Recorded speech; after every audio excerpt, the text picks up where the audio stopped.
Hey guys, my name's Daniel Hillier. Spinal cord injury, 10 years post, 21st of May 2010, accident was. I'm really pleased to be with you, Daniel. I should announce up front that I met Daniel in hospital when we both had our injury, so we're both 10 years post-injury. Tell us about how old were you when you had your injury? I was 22 when I had my injury. What did your life look like prior to the injury? 22-year-old boy. I was a chef at the time. Loved cooking. That's pretty much what I did. Hung out with mates. Loved going away. That was kind of life before injury. What happened to you? Balcony collapse, or hand railing gave way. At a person's house, landed against the railing, fell 4.5 meters, and did my C4-5. So that was interesting. Was there other people on the railing at the same time? There was another woman. She came down with me and she broke a rib, and recovered quite well from then. Yeah. The luck between two different experiences or the same experience. Absolutely. Yeah. So this was 10 years ago, and you went into hospital. Can you remember the sort of grief and shock of that period of time after the injury? Absolutely. I kind of remember most of it. I remember the fall, and then I remember the paramedics and the fireys and everyone there at the time. And then I remember waking up at St. George Hospital doing an ambulance transfer because it was very bushy where I was, and they couldn't get the helicopter in to get me out. I remember waking up at St. George and then the transfer to Prince of Wales. Were you one of these guys who found rehab really difficult, and were you experiencing a lot of grief and that sense of my future's over? I think at the start I was, especially in ICU. That was pretty confronting, being in ICU and not being able to move and having the machines and everything strapped up to you. But I think, and then I kind of got over that when I got in acute and more the rehab side of things too. I was just determined to get out of there, which was my driving point, I think. Yeah, everyone wants to get out of hospital. Absolutely. You then spent 6-7 months in hospital and you got out. Did you find the getting out to be a shock, or it was just a liberation? A bit of both. I think there was a lot of shock because you've got 24/7 care around you. There's always someone there to support you no matter what you're doing. And then when you get home, it's kind of like you and your family, or if not just you. So it can be quite daunting. I was lucky enough to get an assistance dog though when I got home. It was probably 6 months after I got home. Had Barney with me, which kind of got me through. In what way? How's the assistance dog helped you? Well, it's like man's best friend, you know. You can take your dog to the beach, you can take your dog for a run, and you don't get in. You're never in trouble. The tail's they're always happy to see you when you get home. So, yeah. It's just man's best friend, I suppose. Yeah, people talk about spinal cord injury as an experience of grief. Have you experienced it that way, and do you still experience the grief and the loss of it? I don't think so. I think I've kind of gotten to that point where I've moved on and just accepted it and become a better person in myself, and kind of just taking on the challenges as they come along. That's great. Yeah. So when you came out of hospital, what did you do? Because you were a chef. Yep. Tell us about. Did you feel like you'd lost meaning and purpose in life, for example? Yeah, it was challenging the first year. It kind of did take a year to come to terms with it and everything, and get used to my surroundings and what have you. But then my girlfriend at the time found NeuroMoves, in which I went up there, and after a year, so it was year 2 that I went up there and started my rehab up there, which was life-saving, I think, for me. In what way? What was it about NeuroMoves that you loved? I think it was the care, not the carefree attitude, but it was kind of like, we're going to give everything a go. It was, we'll get you out of your chair, we'll put you on the bed and see what you can do. As where it was like, well, hang on a minute, I'm a quadriplegic and I can't move, but you're going to put me on the table and make me move. And I think that's where it all started from. It was kind of like, what can you do? And it's like, well, I can't do anything. but that was me telling myself that I couldn't do anything when I kind of could use arms or something to help me roll over, so, for example. I note at one point in time you walked across the Harbour Bridge. Yes, that was exciting. Tell us about that. What got you there and what that was about. Yeah, it was driven by my rehab team at New Moves a lot. They wanted me to do it because we'd been practicing our walking and stuff with walking frames and crutches and that sort of thing at the time. And the biggest walk I'd done with the guys at Neuro Moves was about 800 metres. And that was the week before we did the family fun run of the Sydney Marathon. So yeah, that was pretty exciting, walking the bridge and having all the people running it, but like cheering you on. It was really cool. And having the support network I had, my sister and that walked with me, and it was really, really cool. I'm intrigued because I have to confess I find some of the sort of focus on walking of the sort of that early rehab period a bit sort of, unnecessary. And yet, like, are you still trying to walk, or what was good about that focus on walking for you?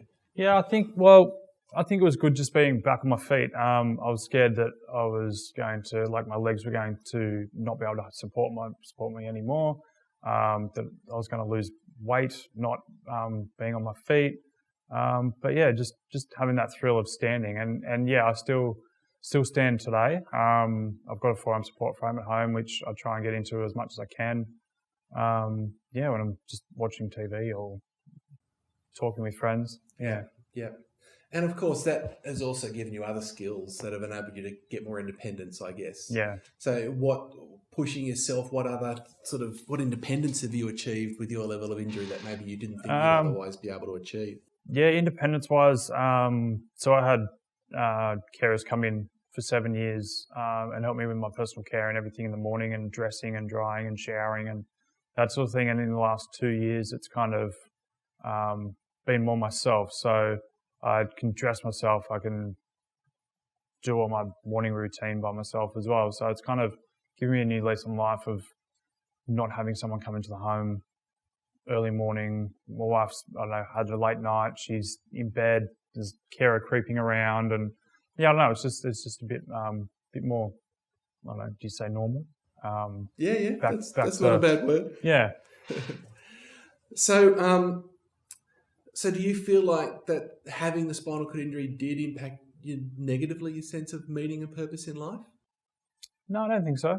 I think if anything, it made me kind of a better person. I've taken on all the challenges that it's given me, and we've done a lot of traveling, and I think it's opened a lot more doors. Honestly, having the injury, and it's kind of, I don't know. That's just me though, I think. Oh, well, no, look, that's impressive. That's what we're here to talk about and explore. Yeah. I mean, it's made you a better person. That's an interesting one. In what way? What sort of, how has it impacted your character, your sense of self? I think I've become a bit more patient and a bit more kinder to people. Okay. In what way and why? And how has the injury done that to you? I think, because it used to take me 10 minutes to get out of bed. Now it takes me an hour and a bit to get out of bed and dressed and that sort of thing. So that's where the patience comes into it. Yeah. And kindness? Kindness, yeah, I think, I don't know, because people are always willing to give you a hand and that sort of thing. And yeah, if someone's struggling, I think I want to get in there and give them a hand. Yeah. They're some of the strengths you picked up when you look back and think, I really had to develop these things that I didn't have, or I've still got these weaknesses I'm working on? Yeah. Yeah, probably weaknesses would be, I don't know, something to do with probably bladder control and stuff like that. Having a bit more independence with that, and getting rid of SPC and that sort of thing. Having a bit more, I don't know, freedom with that. Yeah. That's probably my biggest downset at the moment, is still having SPC. Right. Yeah. Is that just something, though, that you think you will get used to, or do you actually think you're going to try and get rid of it? Oh, look, I've had it for 9 years, so it's and I've tried catheterization and all that sort of stuff, but it just doesn't work for me. Yeah. But me being me, I just would like to, I don't know, hopefully get off it one day. Yeah. Get rid of it. Yeah. There's an interesting balance, isn't there, between pushing for more and improvement and accepting that sometimes this is it's what like life is. What do you just accept and kind of just be happy with? Yeah. And have you found that balance? No. Always striving to kick another goal. That makes sense. What is it then that makes life meaningful for you now? What are you getting out of bed for? What are you passionate about? I think starting a family for one. So that's one of the biggest driving points, and which I'm really excited about at the moment with my wife and I going down the journey of starting a family. So you've been together now 10 years then? No, we've been together 13 years. 13 years, yeah. So, it's 13 years. I mean, that's interesting because people assume that when you've got a spinal cord injury that not only you're not going to have a relationship, but family, the opportunity to have kids is over for you. And, absolutely. So how have you over, what's enabled you to not give up on that? How are you having children? What's the mechanism you're using? Yeah, ideally would really like to start a family. My wife comes from a big family herself. So I think today there's 18 in her family. So there's kind of like the joy of having kids, having cousins for the kids, but also being a dad and being parents is really exciting. So we're going through IVF. We're on our 4th cycle. We've had a few issues with it not working properly for us initially, but fingers crossed, 4th time lucky, and we're successful. Because does the ones that didn't work, does that bring up again the grief of spinal cord injury and the frustration, or how do you manage the sort of ups and downs of that journey, which is sort of a part of everyday life with the spinal cord injury? It's a good question. It's there's definitely some down points of it not working the first 3 times, and the cost too.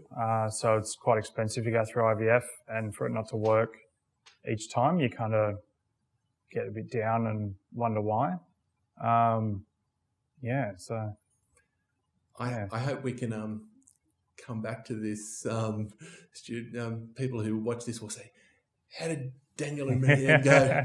Let's see. We'll be able to put on your Facebook, on your Instagram post. What else gets you excited about getting up for the day? For example, you said you were a chef before. Have you been able to regain some of your cooking skills? Yeah, so chef before, still love to cook, still get in the kitchen every day, at least doing dinner, so we can sit down, like my wife and I can have dinner together. I don't really use much adaptive equipment. I cut things, chopping board on my lap, use a standard knife, but use a fork to stab things to Everyone's freaked out you're going to cut yourself, I'm guessing? Yes, done that a couple of times, but I think the burns are a bit more worse than the cuts. Right. From getting things out of the oven, and I've experienced a few burns more than cuts. Yeah, but it's all part of the joy. I love it. That's good. What about work? You were a chef, and now you're doing this as a passion? Yes. It's more of a passion, a hobby. Cooking, still love to do. Love to entertain, cook for my friends, family, that sort of thing. But work-wise, my wife and I have started a company. It's an online platform connecting people with disabilities and aged care with support workers. So essentially it's giving the individual with the disability or the aged care the tool to connect with the right support worker for them in one-on-one in the home. Yeah. You better give it a plug. What's the name of the business? For those Tapon.co. Oh, that's groovy. So if you were to summarise what the meaning and purpose of your life is, how would you summarise that? Look, I think I'm quite happy on a journey now with Tapon and helping people achieve their goals now. It's kind of it gets me out of bed. I'm happy to do it. I'm happy to be that customer service role kind of guy and answer any questions that people kind of don't want to ask, but I've got an answer for. Or if not, if I don't have an answer, I'm more than willing to go out and find it and get back to you, kind of thing. Yeah. Yeah, that's groovy. Yeah. Are you engaging with mostly people with spinal cord injury in that context, or it's all sorts of disabilities? No, it's all sorts of disabilities, all sorts of aged care. Yeah, it's interesting. I'm learning a lot about other disabilities and things that I didn't know were around. But yeah, it's exciting. It's an exciting time. Yeah, I found that one of the joys of this is discovering the world of disability that I Absolutely didn't know much about. Yeah, it's not just spinal cord injury, but there is so much more. And spinal cord injury is not just what we are. It's everyone's so different. The same injury, but so different. It's amazing. That's true. Yeah. There's a lot of diversity. Yeah. When you think about the last 10 years and yourself, what about your recovery and about your personal development are you most proud of? Is there something about, what surprised you about yourself? I think I'm surprised I didn't kind of give up at the start of my journey of the spinal cord injury. It was kind of, yes, it was confronting at the time and very down at the start, but I think the friends, family, getting back into rehab, getting active again, is what drove me to be where I am today. You're a driven person, but it's not been just yourself. It's been the support network around me as well. So tell us about those friendships. What friendships have mattered the most, and what sort of friendships have they been, and what is it about them that's been important to you? Look, my friends are really outdoorsy kind of people. They love camping. They've got their motorbikes.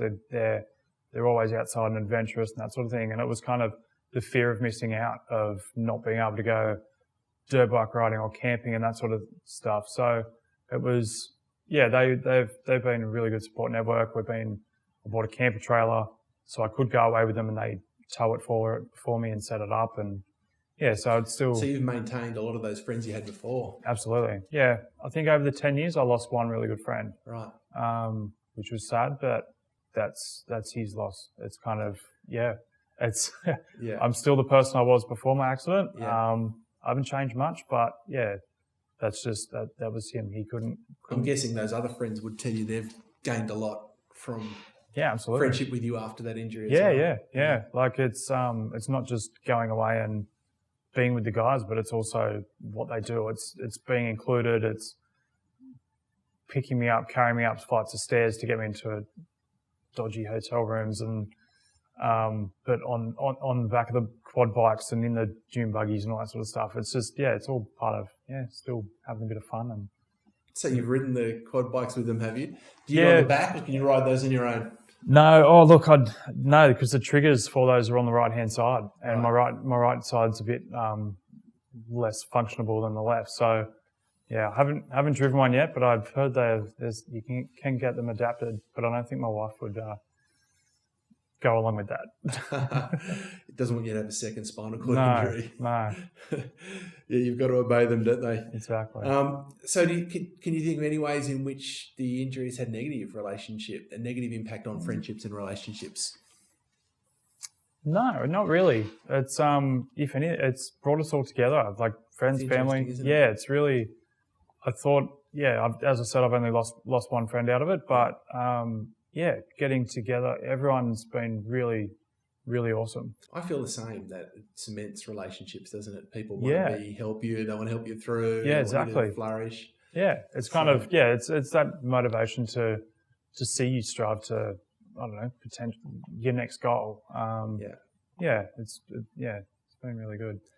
How about how difficult has the relationship? How is your dating, your girlfriend? She was your girlfriend at the time, and later your marriage. Was that a challenge at all, or was that just always the spinal cord injury has enriched that in many ways? Look, Marianne stayed around from day dot. She was a big driving point to get back into the rehab.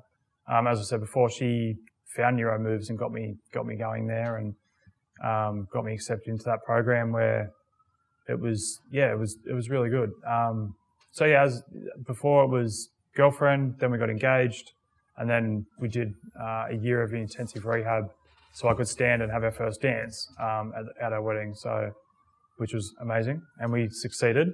And I had to buy some wetting shoes and take them into the gym and try and like put them on and stand in them to get the feeling of what slippery shoes are like, because I haven't had walked in slippery shoes for a long time. But yeah, we succeeded with that. So it was really, really exciting. How long ago was that?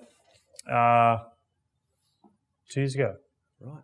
All right. When you think about your day-to-day, what activities are you doing day-to-day that you find meaningful and enjoyable? What do you enjoy each day? Well, pretty full on with work at the moment, but love getting the dogs to the beach. So we've got 2 Labradors. Taking them for a walk, taking them to the beach, hanging out with my wife at the beach. It's interesting because spinal cord injury seems to, do you find being at the beach hard? The fact that you can't swim or... Yeah, it's, well, I got a beach chair, so that gets me onto the beach with the dogs. Doesn't go in the water, unfortunately, but I have been in the water a few times down there and it hasn't been that pleasant. It's been good to be in there, but I've passed out every time I've gotten out of the water and been put back in the chair. So I think it's, something to do with the temperature of the water, and it just doesn't mix with me. So keep out of the water. You just learn to live within your limits and enjoy what you can and not stress too much about what you can't? No. If I can run along the beach with the dogs in the chair, that's what I do. Yeah. And I love it. It's just good to be back down on the beach and not have to sit up there on the grass and watch everyone else enjoy the sand and that sort of stuff. So, yeah. Yeah, that's fantastic.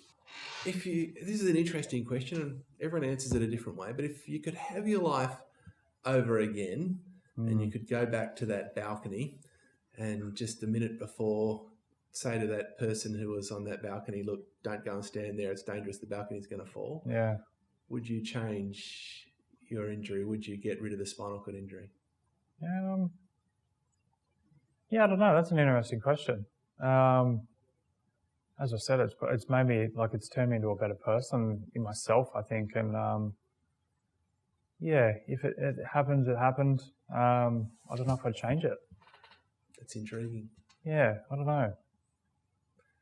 And that's because you know what you would have lost. Yeah. Because of who you've become. Yeah, true. Yeah, it's an interesting question. Yeah, I don't know. I probably wouldn't change it. I'm pretty comfortable. Yeah. Yeah, I'm pretty happy. You can't imagine the person 1 month after the injury hearing you say that. No. They'd be pretty shocked. Yeah. Yeah, especially having all the tubes and beeping noises, and that's one noise that I'll never forget is the beeping of that. But it's not as though life's easy today. No, it's just more challenging. Complications. Just a little bit slower to get started, but pretty happy. That's fantastic. Yeah. And if you were then speaking to the newly injured yourself or to someone else in the ward at the moment, what advice would you give, or what would you say to them? I'd say give everything a go. I wouldn't give up. There's no point giving up, I don't think. It's life's challenging, but keep at it, because a spasm can turn into movement. A flicker can turn into something more than just a flicker. Never say never. There's always ups. Yeah. Yeah. That's fantastic. Yeah. Well, thank you, Daniel. Thank you. Cheers.